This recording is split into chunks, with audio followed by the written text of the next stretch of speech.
Hi, I'm Lori Matson, President and CEO of the Tri-City Regional Chamber. Welcome. If you're just now joining us for the third annual Tri-Cities Diversity Summit, or if you're rejoining us after our first listening session, which just wrapped up, we're glad you're here.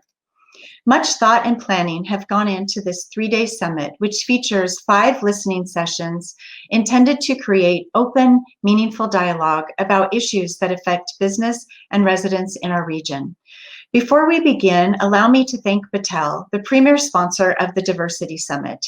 We greatly appreciate their sponsorship during the past 3 years as premier sponsor of this impactful event. Next, I'd like to introduce Riza Khalil, President and CEO of Cadlick Regional Medical Center and one of our silver sponsors, to say a few words. Good morning, and thank you for joining us today. Cadlick is proud to sponsor the Diversity Summit and would like to thank the Chamber for creating space for this important dialogue. Cadlick opened its doors in 1944, and since that time, our workforce has grown to more than 3,700 committed caregivers who've come to the Tri-Cities from around the country and in fact all over the world. We value our diverse team and know that our differences strengthen us as an organization. Our mission is to provide safe, compassionate care to all patients who seek services at Cadlick. Our vision of health for a better world calls us to focus on improving access for the most vulnerable among us, and we are resolute in our commitment to strengthen our focus on health equity for our community. Thank you again to the Chamber for hosting this summit and to attendees for recognizing the importance of this ongoing conversation. Riza, thank you for your sponsorship. I look forward to your participation in Wednesday's CEO panel titled DEI Starts in the C-Suite. Let's welcome our next session moderator, Brian Moreno, and his panelists who will discuss law enforcement agencies and their duties to serve and protect all citizens based on principles of trust, mutual respect, transparency, cultural competence, and justice. Brian serves on the Washington State Commission on Hispanic Affairs, the Washington State Leadership Board, and is also co-chair of the MyTri 2030 Inclusion Council, whose members help to coordinate this event. Brian also sits on Governor Inslee's task force on independent investigations involving police use of force, which makes him the perfect fit to lead this panel discussion. Welcome, Brian. Thanks, Lori. Maybe not perfect, but certainly a fit. So good morning, and thank you everyone for being here today and joining our session. Today, truly, I'm really honored to be joined by not only renowned expert, Dr. Todd Foglesong of the University of Toronto, but also change agents from our community and abroad that bring both state and local perspectives. Our format today is to examine research performed by Dr. Foglesong and his team, review their findings as a panel, and discuss how systems, and also importantly, actors within those systems, how they interact with one another to affect positive change, specifically in the space of law enforcement.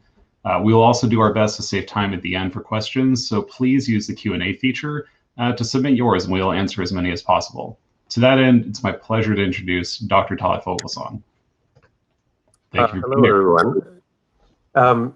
I'm really delighted to be invited to participate. Obviously, I wish I was there in person.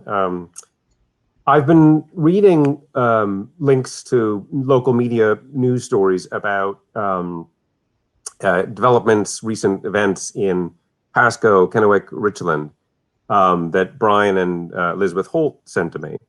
But without joining your community, and I think for the long haul, or frankly, even sharing some of the responsibility for being a resident of the Tri-City region, I'll never know enough about your community to have an informed opinion about how diversity cohabits with social cohesion, maybe strengthens it, nor how policing and law enforcement interact with that diversity. So instead of speculating from afar about what challenges your community faces, what keeps you up at night, what greets you in the morning, let me instead try to enlist you in an effort to solve a problem, I should say challenge, but I think it's a problem, that I've experienced in my own research, or the research that we conducted in, not only in Cleveland, the report for which I think many of you have been able to see, but also in Los Angeles about 12 years ago, Baltimore a year and a half ago, Calgary, which I believe is relatively much closer to you, for those of you who look north and slightly east. And soon Edmonton, which is even a little bit further, but still closer to you than Toronto. So the research is based on interviews with people who've just been arrested by the police. And by just, I mean within 4 to 6 hours of their arrest and their placement in a jail, pending an arraignment or potential release. We spoke to people. We asked a battery of mostly open-ended questions about life in their community and their experiences and perceptions of policing. And their views are, paradoxically, at least to me, less often the source of insight about public safety, policing, and civic ideas about justice than surveys of all residents. The majority of all surveys of residents across the United States, at least in most population surveys, in those, the majority of the respondents don't have any contact with the police in the last 12 months. And a large fraction of them have had no contact with the police in the last 5 years or even ever in their life. And nevertheless, their opinions are often used and more often used than interviews with detainees as a source of perceptions, of gauging perceptions, public perceptions of policing, and even approval ratings of police. Even though the sample size of those surveys is often not large enough to detect diversity within communities or even across communities, at least not in a disaggregated way, that most police departments, I believe, recognize as actually crucial to determining the configuration of public safety or even perceptions. It varies hugely within communities, between neighborhoods, across cities. So I'm still stuck with trying to understand what's the attraction to surveys that, frankly, from my perspective, don't have much value, really superficial, scratch at the surface, irritatingly, and don't go deep, which is what most people, I think, want to know about policing and crime. So one conceptually abstract question that I'm putting on the table is whether police chiefs, chambers of commerce, legislators, residents, whether the inventory of the tools that they have, the instruments that they have, the measures that they have, the indicators they have of government performance, or even of well-being in society, or of equality, or of diversity, or even despair, need to be replenished. So are social media scraping devices and commercial surveillance tools doing what you want them to do? Or are they correcting, or are they compounding the kind of unequal audibility of people's views in society? And if not, so what are the alternatives? What's a way to supplement or maybe even sort of innovate? So my problem, at least in Cleveland, is that neither the police department nor the city governments in Cleveland and Baltimore wanted to hear what detainees had to say. And I was disappointed by that, obviously, because I thought what they had to say was both surprising, revealing, and sometimes charming. When I presented the results of the research in Cleveland, I had two questions. Is the sample size big enough to understand all of people's detainees' views? Did you get a representative sample? And my experience is when people doubt or question the integrity of the research method, what they're really doing is actually impugning the results of the research. They don't like the results. It's like a lawyer who says who's got a good case, they'll argue the facts, but if they've got a bad case, they'll argue the law. At least so I'm told. The second response was from let's see, how do I anonymize this? A senior official in the police department who asked me afterwards, why didn't you ask the detainees whether or not they had been beaten, whether they'd suffered an injury or been mistreated? As if that was the most important thing to find out from a detainee, rather than many other things that one could ask detainees. So and even before we did the research, we were told that, don't bother asking them any questions. They're just going to say nasty things about the police, as if that's all they expected the people to say, rather than something more interesting. So there was a prejudice built into their perception, I think, about what detainees might see. And I think, if you'll permit me to show you a couple of the results, they were. I'm going to share my screen now and hope this works out from a distance. Let's see.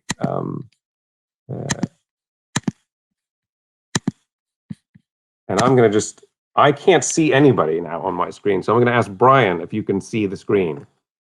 It looks great. Okay, great. So this is the research I'm going to describe. So the first innocent sounding question we asked was overall, how well do you think the Cleveland Police Department is doing its job? And that's the standard sort of formulation of a question that is placed in most surveys of residents. And you can see that it's pretty negative, overwhelmingly negative. In fact, sort of more than 50% of the respondents said it was bad or terrible, but a large portion had, couldn't make up their mind, or they had mixed feelings, neither good nor bad. But you can also notice that between 2017 and 2019, the degree of intensity of negative feeling about the police was reduced. So more people said it was bad than terrible in 2019 than in 2017. And that may seem like a trivial sort of fact, but for the people who study these things, it's a substantial finding. And often people use the intensity of opinion rather than the quantum overall approval or disapproval as actually a better sign of something changing in policing. You register more change by looking at the margins. That's a debatable proposition, but that's one thing that some people say. But what's interesting to me is that people really struggle to calibrate their own responses, right? So one person said, they're not the worst police, but they ain't the best either, right? So people are trying to actually calibrate their impressions of policing. One person said, I don't want to say it was a lot better back then, but you could tell, raising the possibility that actually expectations were raised as a result of changes being introduced in Cleveland in 2015, and that they may have actually been dashed. Here's an example of someone who seems to believe that all of the improvements, none of the improvements have actually taken place. Nothing's getting paper. And that may be that their hopes had been raised as a result of anything else. So there may be a sign of stall, actually, in reform in policing in Cleveland. Let me suggest a couple of things to notice about this response, though. 4% of the people we spoke to in 2019 said the police department was doing an excellent job. And there's no standard here. We don't know what you should expect. But 4% of people who've just been arrested by the police saying the police do an excellent job is an interesting finding, especially since there were no people who said that in 2017. In Los Angeles, 17% of people said the police department was doing an excellent job. So it is possible to impress, frankly, people who've just been arrested by the police, or at least have them judge the police, not just based on their most current, perhaps regrettable experience, but actually use all of their experiences, please, to sort of make that judgment. People also express sympathy or empathy. It's a tough job. Listen, police get a bad rap, okay? So it's not easy to be out there fighting crime and dealing with people that are, on drugs or just people in general. So there's an appreciation of the difficulty of the job of policing. Indeed, there is a rather profound statement. Just look at what they're dealing with. They're dealing with fools. You're dealing with young people that will kill you on the spot. So there's an appreciation also of the risk involved in policing. So I was struck by the ability of detainees to imagine someone else's position and take it seriously. Let me show you responses to another question we asked, which was about their appraisal of the relations between the police and the people in the neighborhood. As you can see here, also predominantly negative views, and also increasingly negative. In other words, in the 2 years in which there was a minor reduction in the intensity of negative sentiment, there's an increase in the intensity of negative feeling about relations, which suggests that people's appraisal of the relations between the police and the people in the neighborhood is different from how they appraise the job that the police is doing in general. And that may be something that matters to police departments, especially those who are really worried about quality of the tenor of relations and not just their approval ratings in public. We asked them to talk about that relationship, and some of them said the most remarkable things. I think this is I've never seen this statement before. And it makes me wonder whether or not the ideas that are contained in the similes or in the analogies that people use or the metaphors might be more interesting than the quantitative results. There ain't no relationship. There's no relationship. It's like a domestic violence home. This may be too florid of an interpretation, but it means that this person conceived of policing and this community as a promising initial union. which had descended into chronic conflict, or at least whatever they thought domestic violence situation was like. Indeed, a lot of people struggled to reconcile views about their police. Many people said, this is really difficult for me to answer because I'm not very cheerful about the police, and yet we need the police. So one person told us, it's strange that we be saying this. Like, how can I say it, man? And you can see in the pauses that they're struggling to formulate their judgment. Even if we wouldn't have the police out here, you know what I'm saying? Handling these people out there that's doing crime, not just me, obviously others. If they're not out here, and they're not handling these people like these people are treating other people. You know what I mean? We've got to have police out here that's going to enforce the law on violent people, that's trying to do injustice. So people have just been arrested. Many of them, in fact, the majority of the people we spoke to wanted more policing. They wanted better policing, but they wanted more policing.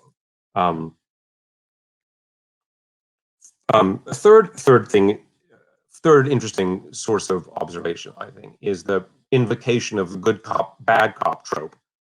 Which is very common, unfortunately, in the United States and Canada, less so in other countries.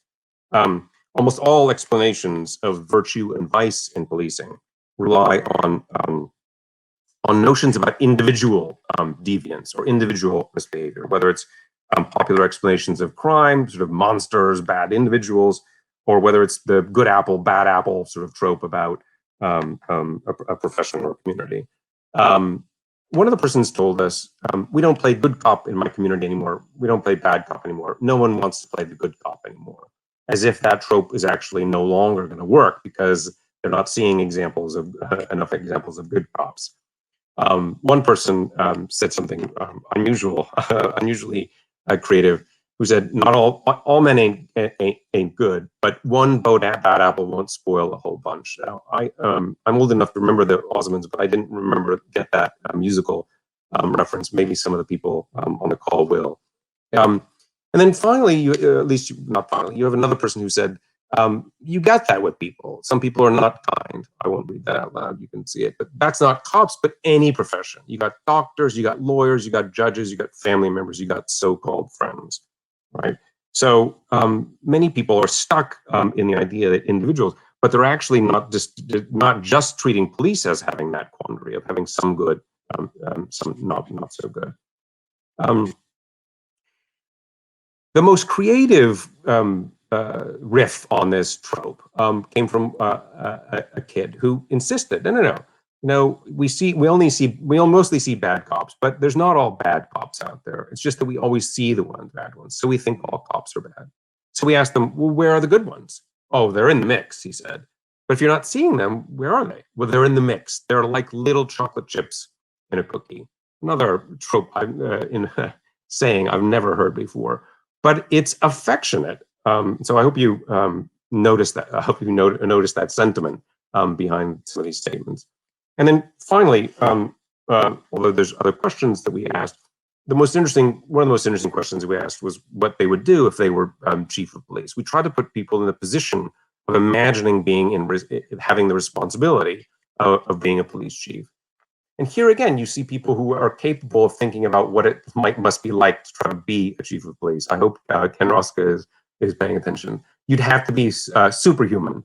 Everything's so broken. And then they fix one thing and then something else breaks. So I don't know if that's sympathy or empathy, but it's a recognition of the challenge, of the scale of the problem with policing, at least in Cleveland, as perceived by this person.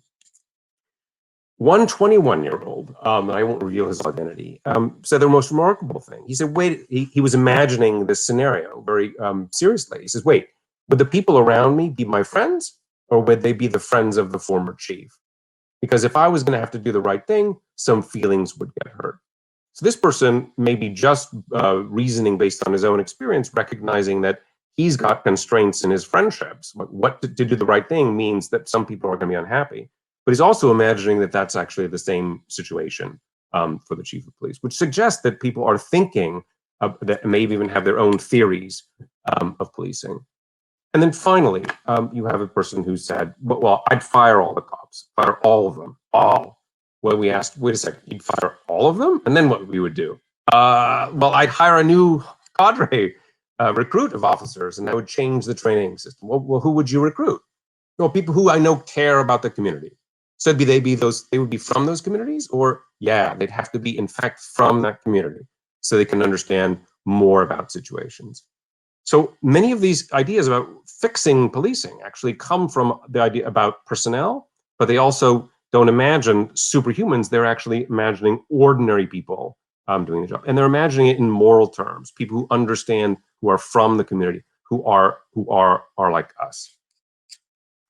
So I'm going to stop the slides there and see if I can. Okay, good. We're still sort of back on track. So yes, you can find in these statements resentment, bitterness, even in some cases rage. People were saying it's gone too far. There's nothing you can do to fix policing. Quite a dejected and dispiriting sort of finding. But no one called for the abolition of the police. No one, not a single person. Nobody called for defunding the police. That wasn't yet thinkable. That wasn't yet in the vocabulary of people. But nobody wanted it. They wanted more policing. And so I'm trying to understand why there was so a disinterest in hearing these responses, or maybe even a prejudice. And I don't think it's because they were afraid of bad news. To my mind, policing is a bad news business almost all the time. No one calls up the police to sort of say, hey, how are you guys doing? I think it's just a great day. No problems here. So policing is accustomed to having bad news. And more importantly, police officers and police chiefs are taught to look behind anger and conflict for clues about what's the source of the underlying problem, because there's a problem-solving industry, or at least the industry says it's a problem-solving industry. So I don't think it's the fear of bad news. It may be a sense of professional insecurity, or maybe even a worry about the democratic legitimacy of policing in cities where it's particularly bad. And if that's true, we need to understand and fix that. But I'm still curious why, in the face of the sign that there's some really interesting sentiment of resources in the community that you can tap into, well-wishing members of the community, even those who are arrested, this wouldn't be a more interesting source than, or a supplemental source of insight about what communities feel and need from policing. Let me end with one thought, maybe a question, and just hope that some of these remarks have, about community in particular, contain a kernel of an insight that resonates in your community. It may not, but perhaps some of it will. And the last thought is simply about the fact that I've been describing problems with policing rather than problems in policing. Because I've been describing a bundle of feelings and attitudes and perceptions about policing, most of which are negative. But I haven't been describing problems in policing. I have to say my worry is that in policing today, in many cities, there's a belief that if you solve problems in policing, discourtesy, abrupt treatment, slow responses to people's needs, use of force, stopping people unnecessarily, or even when it has negative consequences. A belief that if you solve those problems, you'll solve problems with policing. That is, people's beliefs and experiences and perceptions of policing. And that may not be true. And so I think we have to find ways to attend to sentiment that may not be accurate, be consistent, but actually is powerful and is what drives people's quality of life. Internal quality of life, certainly, and maybe even their quality of their neighborhood life. And if that's a problem that exceeds policing, what's the relationship between policing and other agencies? Is it just not my problem? Or is it something that can only be solved in concert with non-government organizations and maybe even the residents themselves, people who've just been detained, who know some things and probably would be appreciative if people ask them more often, what should we do? So I'll stop there and hope there's some interesting discussion. That was fascinating to walk through and certainly thought-provoking. And this is probably the right time to bring in the rest of our panelists that I think can speak to many of those issues and have a background in working specifically on these concepts. Starting with Chief Ken Roske of the Pasco Police Department, Senator Sharon Brown from representing the 8th District, and then Executive Director of the Washington State Commission on Hispanic Affairs, María Sigüenza. Good morning, everyone, and thank you for being here. I think to kind of start us off on this, I might turn to Chief Roske obviously and ask an initial question here of, when we think about policing, it really is this exercise of balance, right, on the thinnest of possible margins. An error in the wrong direction, administratively or in the carrying out of their work, it changes the scenario from good policing to potentially catastrophic consequences. So a question to you about, maybe perhaps like how you sleep at night, it's how do you build an organizational culture where you can trust your officers across 70,000+ calls for service in a year in Pasco alone to not cross that line? How do you drive policing as not just the foundation of your philosophy, but operationalize it into your officers' actions? Thanks, Brian, and the other panelists, certainly the doctor and his research. Thank you for the invite to be here. Brian, I sleep well at night, and let me tell you why. It's because it's the people that are inside this organization. It starts with who we hire, and then who we promote to be leaders inside the police department. And what I mean by that is, and anybody that's from this community has heard me say this over and over again, it's not just recruiting and looking for people that want to be police officers, maybe want to police a community. We are looking for people that specifically want to police this community, people that have an appreciation for policing a diverse community. We're very proud of our melting pot here in Pasco, and where we come from and where we're going. So I think it starts with those two factors initially, and then striving our staff internally inside the police department, our police officers, our support professionals, whether that's at the front counter, that we are all marching in the same direction with an established set of mission, vision, and values. And I tell our people, it's not about whether you memorize the plaque on the wall of the mission, vision, and values, but that you know inside your person what they mean. And at 2 o'clock in the morning, when you don't have a policy manual in front of you, to refer to, you can fall back on the core values of this organization. And if you make a mistake, and unfortunately, we are dealing with humans as police officers, and they're interacting with humans. So there's going to be errors that are made. If you are not in violation of our mission, vision, and values, we can certainly get over anything else. We can retrain you. We can talk more in depth about our policies and procedures, and we can get those. What we can't ever get over is when you violate one of those mission, vision, values, or that mission statement. If you are not treating people with dignity and respect, directly to the old doctor's research, those are issues that we won't be able to get over. And then finally, I think making sure that we are a rules organization, but we focus on our values, which I just mentioned. And then the trust of the people. We are out there making sure that there's that delicate balance of being transparent, which just happens to be a key word right now, treating people with dignity and respect, but also having that level of confidence that we're not going to, because we have body-worn camera footage on us all the time, that we are sensitive to those areas and we still build that confidence from the public. So it is a tightrope that we walk. Transparency, but yet we are still confident and the public trusts what we are doing. So Brian, thanks for the question.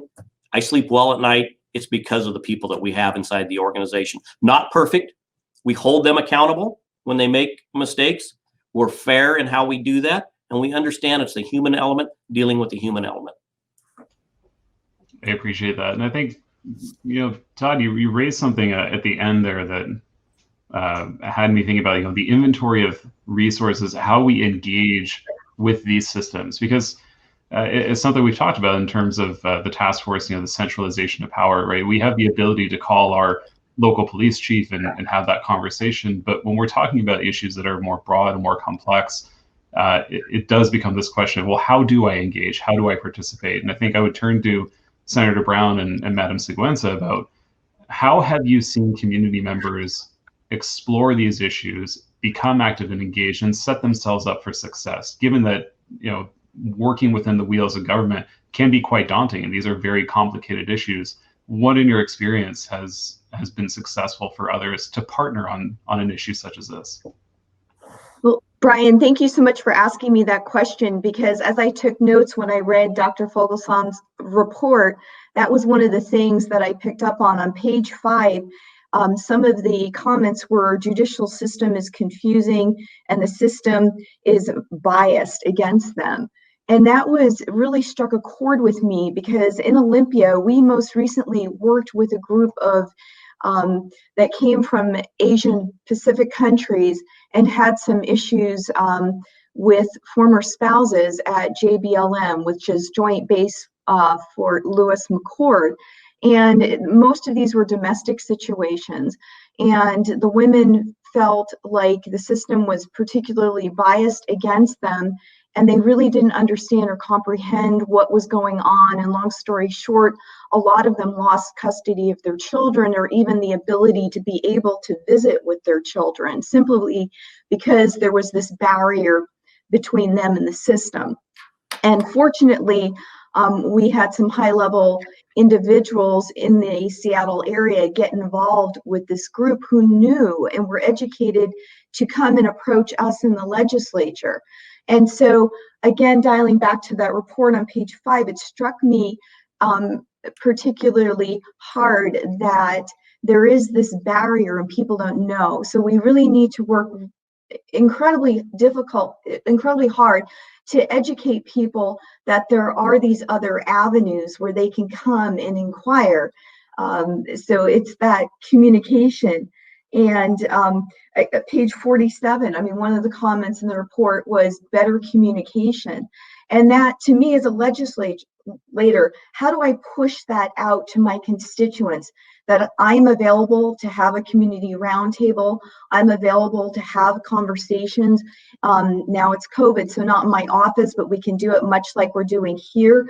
But I feel like that's part of my job, to educate people to come and talk to me. And some of that is working with people who speak a different language than I speak, and getting an interpreter to reach out to these communities so that they understand that these resources do exist. Thanks for the question, Brian. So I work for a small state agency, and at our core, we work with grass-top organizers, with community-based organizations, elected officials, state agencies. And it's very, very core. Honestly, listening and trust lead to a successful partnership. So I was really lucky to be part of a group that implemented Initiative 940 about 2 years ago. And so community and law enforcement representatives came together to advise the Criminal Justice Training Commission on the implementation and creation of the WACs, the Washington Administrative Codes, that would implement the new rule and incorporate de-escalation training and diversity training into the existing training program that the CJTC oversees, and also create a good faith test to determine justifiable deadly force. So this group, they very, very, very much went to basics, and they listened to each other. It took us a while to get to the point where we listened with the intention to understand the why behind each person's message. Really listen deeply and very intently. And this group worked for many months together. And at the end of the process, there was a sense of trust built within the group. And this trust really, a couple years after we've, disbanded, we can still go back to each other and engage with members in a really honest way. And so what I've seen time and time again, not only with this group specifically, but with others, is that if there is an intent to really listen deeply to all sides, and there is some kind of trust that is developed along the way, we can really get to roots of issues. So let's stay on the complexity of issues. And Initiative 940, for those that may not follow, it's a statewide initiative that was passed that implements the requirement of a independent investigation team across communities to handle officer-involved use of force. And that's also what the new governor's task force is examining. And when you think about the task force, it seems on paper to be a very narrow issue. We're looking at independent investigations involving police use of force. Until you dive into it and realize, well, that could potentially mean constitutional law changes, jurisdiction, elected officials, the prosecutorial authority, independent investigations teams. How does crime scene evidence get processed? You can go into the details, and someone can spend hundreds and hundreds of hours interacting with all of the stakeholders and researching it, and still have details that are yet to be uncovered. How do stakeholders and community members get involved to be educated on these issues? What tools are available to them to dive in and say, I'm interested in learning more, and also how do I make this better? Because if it's not working for me and my community and my experience, back to Dr. Foglesong's point about what's happening with police, not in policing, how do I get involved from that side of the equation? Brian, I think it's a tremendously difficult thing to do in large cities with a history of deindustrialization and sort of the sort of marginalization, which may not be what's going on in all communities across the country. The Tri-City regions may well be sort of unlike that. So I think it varies hugely by community. I think someone else is going to be much better equipped to answer the question about how you equip yourself to participate effectively in what we call representative democracy, but some people are calling representational democracy rather than representative democracy, because they feel so far away from the people who are the representatives. And I think police, frankly, from my perspective, are representatives of the people. They're part of the democratic machinery of government. So I think I don't know. I think it's really tricky by community. I like what Chief Roske has said about the community. I mean, hiring people whose first commitment is actually to the community. I think that is really what people are seeking in Baltimore more than even Cleveland. They want people who are from their own community, but they mean from their own neighborhood, right? Initially, because of the distrust of people who are from outside their neighborhood. And I think we have to attend to that. And there may be community organizations that can sort of help breach the gap between a neighborhood and sort of a community. And that's something that city governments, maybe regional governments, have to sort of have to support more. I think nobody expects perfection, and I think that's why there's a lot of actual grace for. I mean, all of these people have said, look, it's a hard job. Like we get it, right? So there's an appreciation of that. What there isn't a sense of is that police officers appreciate that their lives are also difficult, right? People who are in illicit economies, who are people who do unfortunately injure other people or steal their things, they're also having a difficult time, and they need to be understood and appreciated and recognized. They're not always looking for a free pass, but they're looking for recognition and appreciation of the difficulty, and maybe even some accommodation. So I think the justice system, if it's alienating, it's often alienating and confusing for at least for first-time participants in the justice system, because it's bewildering. But for people who have been in the justice system more than once, it can be burdensome, and they can't get out of it, right? And there's not much to sort of help them work through it. So, ironically, I think police are the best equipped to be the personalizers of a terrifyingly large and confusing system. But in many police departments, they're not taught to be personalizers, right? They're taught to be just go by the book, right? And your chief is saying, sometimes the book's not there, right? So you have it, it's got to be internalized. And so being personalizers could be a really important source of breaching alienation. A lot of justice agencies just hire people to do the personalizing, right? They hire a victim advocate, hire a liaison officer, rather than using the police officer or a magistrate, right? To embody the role of the state. And I think that may be a mistake. So those are some initial reactions. Brian, I can comment on to that a little bit, what Dr. Foglesong said on page 25 of the report. One of the detainees said it's on both ends. We need to make sure that we don't hurt cops and cops don't hurt us. And so that really struck me, because that's a communication problem. And that's exactly what Dr. Foglesong was just talking about, that we need to rebuild that level of trust between both parties. And so how do we do that? You know, one of the concerns that law enforcement has going forward is, as we are careful not to keep piling more and more on law enforcement, we're the only government entity that will always answer the phone 24 hours a day. We can't furlough. We can't not answer the phone. We are not trying to cop out of that responsibility. But as we move forward, we have to make sure that our interaction with the public, with our communities, doesn't get diluted to where the only time we're coming is when it's a true life and death emergency. So we just have to be a little careful going down that road. I am an advocate of not piling more and more on law enforcement to continue to set us up for failure. But we have to make sure we walk that balance of making sure that law enforcement continues in those public relations, in those positive interactions with the public, and we don't get sidelined. So I think there's something interesting there at two points. One is you mentioned, you know, there's 70,000 plus calls for service in our community alone, just one of the three, you know, 4 cities.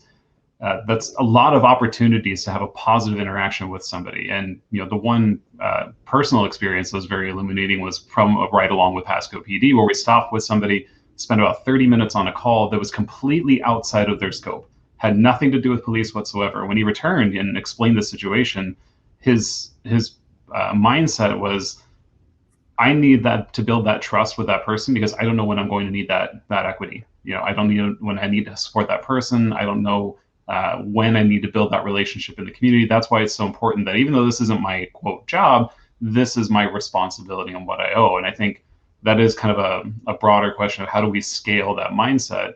But I'd like to turn to Senator Brown regarding, you know, piling things on police, specifically when we think about mental health, right? There are systems that police by design are not equipped to respond to. And you personally have, you know, advocated and legislated for additional resources in the space of mental health. And I think that paints this picture of how do we really tackle community health and safety holistically? Can you speak to how you've tried to close that gap? So it was really enlightening to me when I was speaking with some police officers who were talking to me about legislation supporting police officer mental health. I had no idea that officers had to spend sometimes 12 plus or more hours with bodies, and in particularly gruesome settings and scenes, and how trying that could be on their mental health. And it was really, even talking about it just gives me goosebumps. It's horrific, some of the things and scenes that they have to attend to. So mental health for police officers is just so incredibly important. And I'm a staunch advocate, and we have established additional resources for those programs for mental health purposes. And also too that there's been this question of police officers showing up to handle a potentially, you know, mental health situation when, again, by design they're not set up they're not equipped to do that. I think locally we have a grant-funded program that allows departments to bring in advocates that can understand that situation. Maybe Chief Roske, you can speak to that a little bit. Sure, we have the mobile outreach professionals. All 3 of the cities has a professional embedded in the police department. There's nobody better equipped than our police officers to respond to somebody, even in a mental health crisis, at that violent or potentially very close to violent behavior. They have negotiating skills. We have advanced critical incident training. Nobody is better equipped than the police officer responding. But where we often find ourselves is when we aren't at that level. We just have somebody that's experiencing mental issues. They're not in the behavioral crisis threat yet. And can we bring those mental health professionals who we have embedded with us to help ease that and help navigate the mental health system? So your police officers are very well trained. They are the best person to deal with that at that very critical moment. But it's after that we need to step back and get help from mental health the professionals to take that long term and get them long term services and help. That's not what law enforcement would do. So does that help? It does. One other thought for the panel is something that's very thematic in the research, and something that our fellow task force member Jordan Chaney has mentioned in our task force conversations, as well as in our meetings with you, Chief, is the human component. That seems to be something that's missing from being operationalized, is that human touch, that not what police are doing, but how they are policing, how they're having conversations, how they interview people. What thoughts do you have about, again, to your point, Doctor, is the opportunity to build trust and credibility with that one switch of how we police versus what we're policing? Well, it's tricky. It seems to me, because many police officers that I've interviewed before feel hurried, and so disinclined, even if they're interested in doing it, but they're pressured to not do that. In fact, they see it as extra sometimes, and in some police departments, they say, well, that's the community resource officers who do that. That's not us, right? I'm a felony cop in a misdemeanor world. I'm the guy you need to call for violent, dangerous situations, and frankly, many police departments cultivate that idea rather than we're a full service sort of thing. We do everything, right? We're here to help the community solve its problems, not solve the problems for the community for itself. So it's a real strain, and I think, frankly, there's an economics of policing that needs to be rethought. So when you consolidate city police forces into regional forces, do you lose something of the ability to actually remain connected to the community, reside in the community? In big cities, police officers can't even afford to live in and so we need to think about subsidized housing for police officers, so they actually reside in the communities, can afford to reside, because the salaries aren't that high, and at least in lots of cities in the United States. And maybe we need to sort of play around with quotas. A police officer getting 8 calls a day, and he can decide, I'm going to spend 7 hours on one call because it turns out to be the most important call of the day, and I think I can handle the other ones in a shorter period of time. Something that just sort of disrupts the notion that a police officer is a widget, right? There's a call. I respond sort of like to all calls the same. Uniformity is what we're supposed to be doing. I don't think that's what people want, and I don't think it's what police officers join a policing organization to do. So there's something maybe about, frankly, the economics of the profession that has to be rethought long term, because there's a lot of burnout, right? There's a lot of turnover, makes it difficult to train and to instill the values and the visions that Chief Roske is talking about. So let's start taking some of the questions from the audience. And Dr. Foglesong, one that came in for you is, do you have examples of communities that have successfully implemented community policing? Or perhaps, is there anywhere in the literature that you've seen communities go from really the problematic states that you've described to advancing those issues and gaining, making improvements, you hope? I'm sure there are some good stories out there. I'm not confident that I'm not convinced actually by many accounts, but that's because my notion of community policing, I think, is different from other people's notions of community. My notion of community policing is a policing organization in which the community determines what is actually a problem and deserving of police attention. And that's just not common in big cities at all. It's exceedingly rare. And where in, say, Camden, New Jersey, you have the formal abolition of a department and then its recreation, it looks like it's actually become even more alien to the community rather than less alien, more controlled by the community. The second dimension of community policing for me is actually community control of policing, not through a mayor, but actual constant influence over the character of policing. Advisory boards on specific issues, so community organizations working with police organizations, or police even divisions on kinds of things. So I don't see a lot of that, but that's partly, and it may be exclusively, because I deal with police departments in big cities, and I think they are they may be fundamentally different. Chief Roske would know much better, but I think they are too large. And I would be welcome. I would enjoy making my reckless suggestions that actually we decentralize, de-evolve policing to smaller units, to councils, even neighborhoods. So the authority actually in the organization is moved down to. So if you don't just splinter an organization, you at least move authority down to a lieutenant, a sergeant, who has much more responsibility and can actually pay more attention to sort of local community problems. Then again, that maybe just be an artifact of me working with large organizations. So Brian, I think that's the unique opportunity that the Tri-Cities has. Certainly other communities have it too, but certainly here in the Tri-Cities is we have individual police departments, smaller, like the doctor was talking about, easier for the community to connect with, but we police with regional resources. So we have, for example, our independent investigative team is an example of that regional approach. Our drug task forces, right?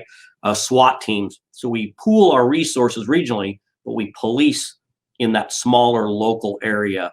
For the doctor who maybe isn't familiar, Pasco took a high crime rate in the 80s and 90s, implemented community policing in the mid to late 90s, and because of those efforts, we saw an 80% reduction in our crime effort. And what we've done is grab the community, bringing us the problems, and then maintaining the subject matter experts. We are the subject matter experts. You bring us your problems, and then we build that trust. And listen to them on what they see in their problem areas, and then trust us to bring all of our expertise, all of our training to help solve these problems, not by ourselves, but with you. So I don't know if that is what you're looking for or not, Doctor. Brian, I'm really hopeful that our community is going to become one of those communities that's an example that's used across the country, because we have so much work that's going on in the Tri-Cities. Like the chief said, between the three police chiefs and the three departments, and just really going on out with our community outreach. And I think, Brian, you mentioned Jordan Cheney. There's a lot of conversation going on right now, and I'm really hopeful that that leads to some productive changes. I agree, and I think, well, please go ahead, Maria. Yeah, I actually just really wanted to echo Senator Brown's message, right? We do have these conversations going on at a very local level, and perhaps Pasco's a leader in that for the state. But we're also having these kinds of conversations at the state level, folding in a lot of community advocates along with law enforcement. And just based on the interactions that I see here in Pasco and the interactions that I've seen, with our friends at the I-940 implementation team, I think that these kinds of conversations are really, really difficult to engage in, but they're so important. And what I'm seeing is really a thread of commonality. So with my answer earlier about being very intentful in listening and building trust, Chief Roske is saying the same exact thing. And so I think if we really, and this is really more of a message, not necessarily for us in this room, but really for our viewers, if we really sit and listen and feel uncomfortable with these kinds of conversations and ask the tough questions and keep holding people in this room accountable, I think that we can really get there. Yeah, I think there's one challenge there with this, the nature of this subject. We could spend hours and hours on also the challenges of what happens when policing goes wrong, what happens when it goes correct. And right now we are missing that in terms of legislation. I'm seeing the doctor, kind of nod his head that this has been raised continuously on the task force of there is no sort of policy oversight for some of these areas when things do break. But that would be a much longer and separate panel discussion. I really wish we could cover some of those issues.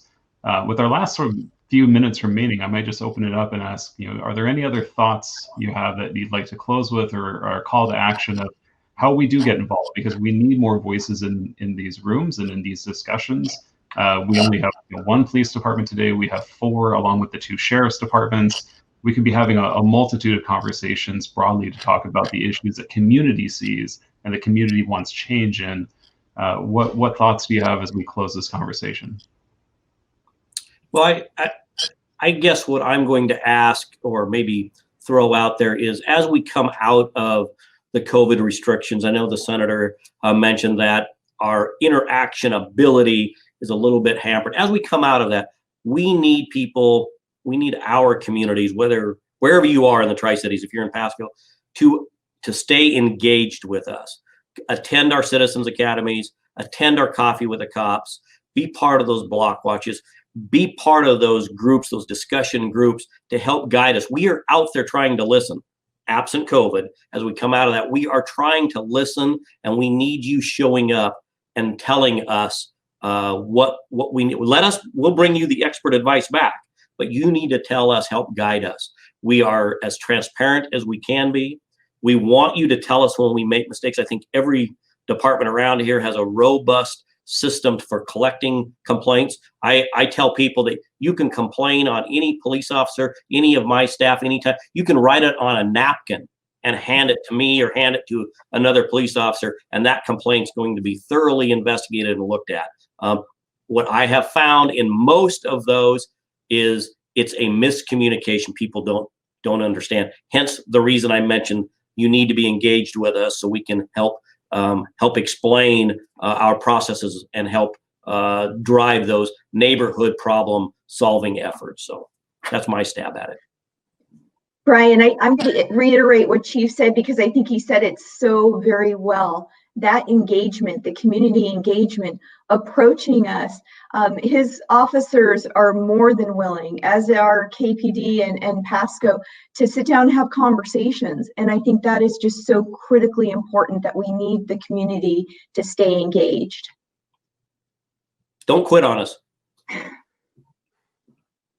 My impression from afar, Brian, is that the United States, and this is a generalization, the spirit of volunteerism in the United States is quite extraordinary. And I suspect you can actually, you could get a lot of people involved in different aspects of justice just through organization of volunteer programs.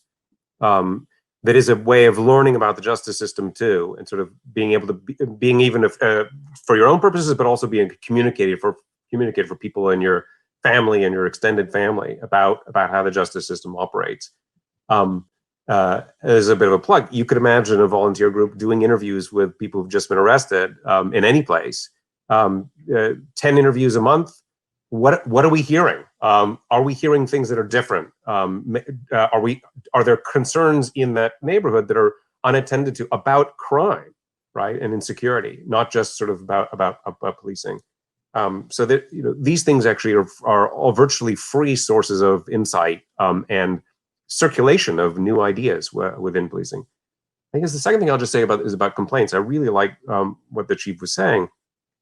You can imagine complaints going up and that being a sign of increased trust, right, in policing. In fact, especially if the severity of the complaint or the alleged misconduct is minor, right? You see a increasing bundle of those kinds of complaint, it might actually be a sign that they trust the police to take trivial things seriously, like discourtesy, like, hey, that guy, he was dressed poorly, right? They didn't stop and wave. I know that sounds facetious, but we even heard that in the jail in Cleveland.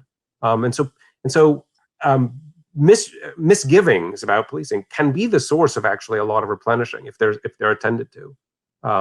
So I think that's a really, oddly enough, optimistic note to end on, is that complaints could be a good sign of trust actually in the institution. Well, thank you all so much for being here. I believe that brings us up to the end of our time, but greatly appreciate the time. Not often we get an opportunity to bring everybody together, especially under COVID. So thank you all Thank so you. much.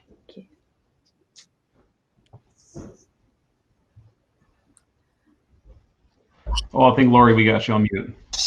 Oh, I did that, didn't I? Goodness. Thank you, Brian. Just almost got away with that. Thank you so much for moderating this fantastic discussion, and thank you to Senator Brown and Chief Roske, Dr. Foglesong, and Maria for sharing your expertise and experience. We really appreciate your contribution to the conversation today. As a reminder, the Tri-Cities Diversity Summit continues tomorrow with 2 listening sessions. Child Wellbeing and Education Equity is at 10 a.m. and Economic Equity and Opportunity at 11:15 a.m. There's still time to register at tricityregionalchamber.com. And as a reminder, all sessions from the Diversity Summit will be posted on the Chamber's YouTube channel and at our website, tricityregionalchamber.com. Thank you for joining us today.